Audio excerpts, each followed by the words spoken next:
Today we are reading about Frida Kahlo and her Animalitos by Monica Brown, illustrated by John Parra.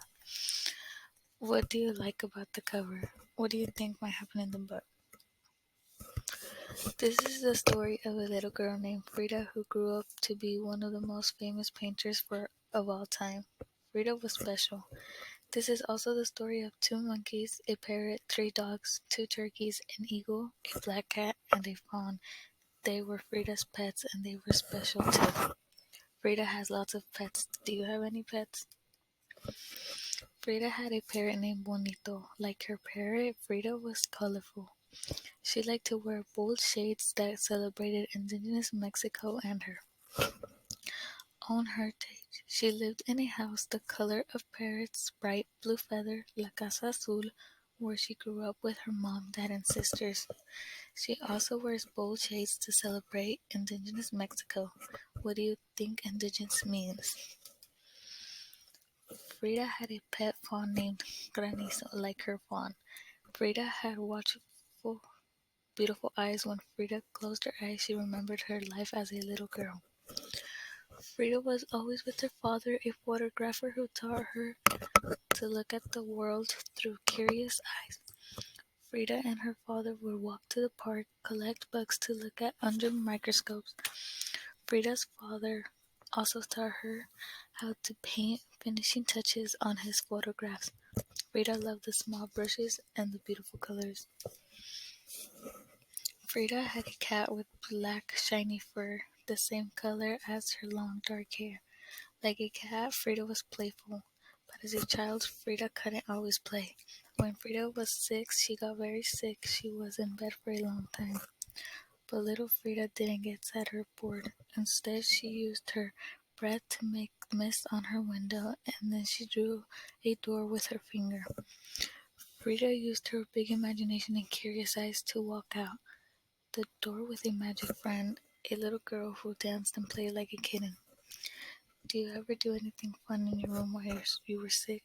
Look at Frida using her imagination in the picture. Frida was independent like a cat. Frida's sickness left one of her legs different from the other and children made fun of her. But this didn't stop Frida from skating and riding bikes and rowing on the lakes of Chapultepec Park so that her leg could get stronger. Frida was not afraid to do things other little girls didn't usually do. She wore overalls and box and wrestled. How would you feel if you saw any of your friends get made fun of? Frida had two spider monkeys, Fulong Chang and Camito del Guayaba. Like her monkeys, Frida could be mischievous even when she was a teenager. When Frida was 15, she went to school called the Preparatoria and found a group of friends she loved. Like Frida, her friends were curious to learn all they could. Together they read and studied and argued and sometimes got in trouble. Wearing matching caps, they rode donkeys through halls, preparations, and set of firecrackers. Frida had an eagle named Cactidius. Like her eagle, Frida's imagination could fly high. When Frida was 18, she was in a terrible accident and once again she had to be in bed for many months. This time Frida didn't create a magic friend, she created art. Frida's mother made her a special easel and hung a mirror over her canopy bed so Frida could paint. Frida used her imagination and curious eyes to do just that. Feet, what do I need you for when I have wings to fly? I sometimes get curious about things, like the things I'm learning about in school.